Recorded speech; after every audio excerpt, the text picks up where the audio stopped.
It is really wonderful to be here with you and to be welcomed into the St. Thomas community. I look forward to serving with you and getting to know you all better. It may take me a while to learn your names, but so let's start off today with a question. Are any of you aware that there are illustrated versions of the Book of Common Prayer? Raise your hand if you already knew this. Nobody. Truly, there are. It's an amazing thing. Back when General Seminary still had the Keller Library of Rare Books, I stumbled upon an illustrated prayer book. And as an artist, that piqued my interest for sure. So once I started looking, of course, I went deep down the rabbit hole. And it turns out that there are quite a few of them, all published between the 17th and the early 20th century. And they are really fascinating. The research I did ended up becoming a paper that was published in the Journal of Anglican and Episcopal History in 2014. And I brought this copy in case any of you wish to look at some of the illustrations during coffee hour. So why am I talking about this? Well, a funny thing happened at my first Westchester Clericus meeting in December. As is typical at such gatherings, we clergy were talking about plans for the Christmas season, including what the lectionary had in store for us. And when it came to Epiphany, folks were pretty unanimous in rejecting, including the slaughter of the innocents in their reading choices. Let's just say there was serious eye rolling around the room when that was brought up as an option. But I beg to differ because that story, as gruesome as it is important.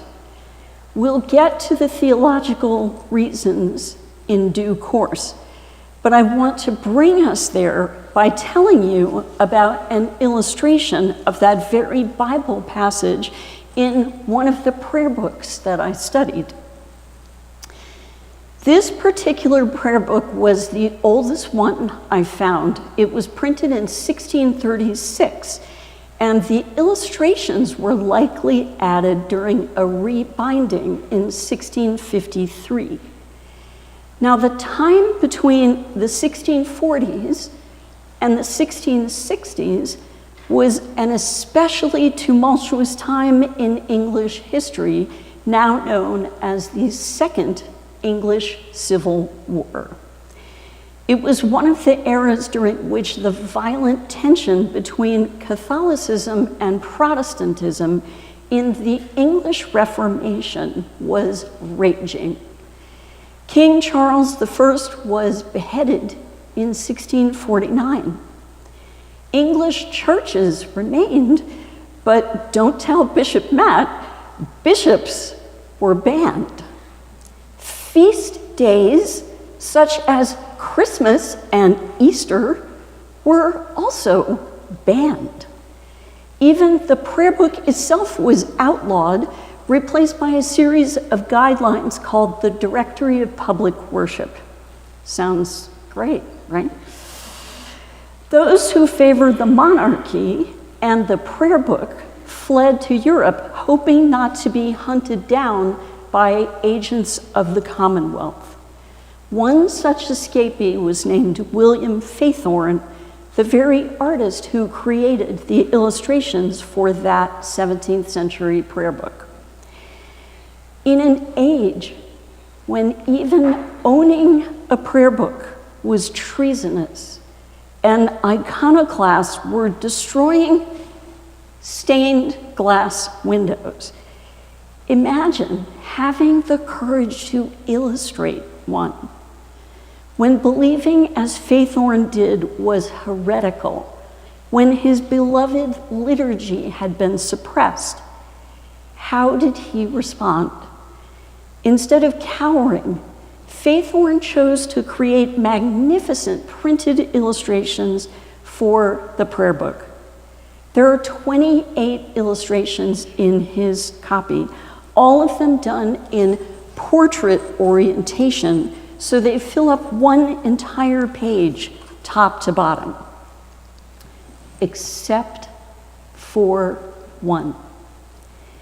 This single exception is the slaughter of the innocents. That one image is a double-size fold out, so it creates a landscape orientation. And that shift in the orientation grabs your attention immediately.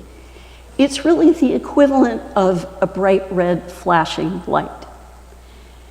More than any other picture in this edition, this one invites the viewer to walk in to the story, both because of its size and also because of the need to take a physical action in order to even see it. So the illustration itself is performative. To view it, you have to open that double page. So it requires the reader to be bodily involved, just as the artist's beloved liturgy requires the worshiper to be bodily involved. We Anglicans joke all the time about how much we change positions during worship, sitting, standing, kneeling, walking. And in some churches, we include all the smells and the bells. But those bodily practices, my friends, those are core to our identity. How we worship shapes how we believe. So to have lived in Faithorn's time, to have kept a prayer book, even though it was outlawed, was also to have been bodily involved. A choice he made to literally put himself in danger. The readers of this book would not have missed those connections.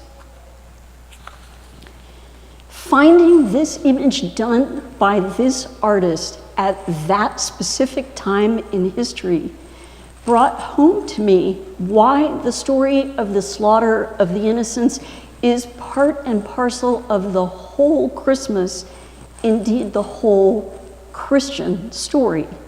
It can't be left out. Because this story reminds us of an important truth, that God coming into the world did not immediately result in everything becoming rainbows and unicorns. There is always backlash. There is always profound and sustained resistance to love coming into the world. Any one of us who has ever had the blessing of holding a tiny baby knows the particular overwhelming joy and the simultaneous poignant ache one feels at such a time. Here is a new human, a person with so much possibility. We wish we could keep that child from harm and pain and heartache, but we can't, because it's part of life. It's part of the fullness of our human experience. And it's also exactly what God chose to share with us. So what does it really mean when the Word becomes flesh and dwells among us? Matthew's inclusion of this part of the story as the coda to the Epiphany is purposeful because it connects us immediately to Good Friday and to Easter. And those are connections we need to make Rachel weeps for her children and will not be consoled, just as Mary, mother of Jesus, weeps for her child at the foot of the cross, just as we weep for our own children and for our own selves. God did not come among us to dwell in safety. God didn't shy away from inhabiting every part of our experience. This is what it means when we say God became human. That's why it's so important that Christians make that claim. God knows us. God chose to stand with us. And God chooses that solidarity with us over and over and over. There's a reason the Magi brings the gifts that they do. There will always be Herods and Pilates, and there will always be those who defy them. Gold, so that Joseph and Mary can escape to Egypt with Jesus. Frankincense and myrrh, so that Jesus' body can be prepared for the tomb. There cannot be a resurrection without the crucifixion. There cannot be rebirth without death. This is the heart of the Christian message, and one that is often overlooked, that pain is real and suffering is real, and yet God always has the last word, because joy is also real. Love still triumphs, even in the midst of chaos, even in the midst of pain. God is able to make a way out of no way. The way the world is, the wages of empire, the lack of empathy, none of that is God's desire for us. So what does this mean for us here and now? It means what it has always meant, that we are not and we have never been alone. God sees us and God feels what we feel. And God calls us to change the way we see the world in order to bring heaven down to earth here and now.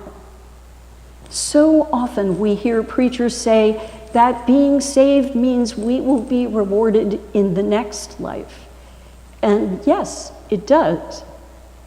But beloveds, we are called to do something here, and that is to change this one. That is how we reflect the grace that has been given to us. We're called to cross boundaries, just as Mary and the Magi did, and welcome those who differ from us. We're called to reject the tribal fears that we've grown up with among our kind. We are called to feed the hungry, nurse the sick, visit the prisoner, shelter the houseless. We are called to open the doors of our hearts without expectation of something in return. We are called to be God's hands and feet in this world, not waiting for the next one before taking action. We can choose to stand by those who are suffering, just as others stand by us, just as Christ stands by us.